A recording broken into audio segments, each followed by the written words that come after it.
جی دیکھیں دو لفظ ہے، ایک ہے اعطاء، اعطا یعطی اعطاء طا سے ہے، ٹھیک ہے، اور ایک ہے آتا یوتی ایتاء، اور دونوں کا معنی یہی ہے دینا۔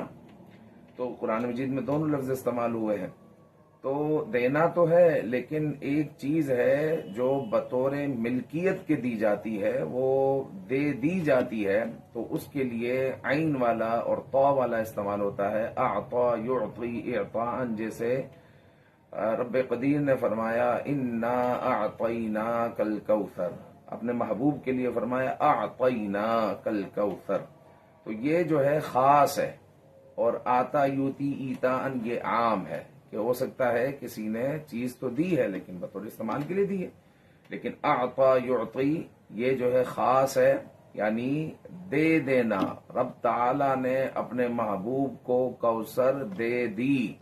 اب کوثر سے مراد کیا ہے، اس کی جو ہے لمبی تفسیر ہے، کہ کوثر سے مراد علم بھی ہے، نبوت بھی ہے، کتاب بھی ہے، اور کثرت اولاد بھی ہے، حضور علیہ الصلوۃ والسلام کا دین بھی ہے، واللہ تعالی عالم۔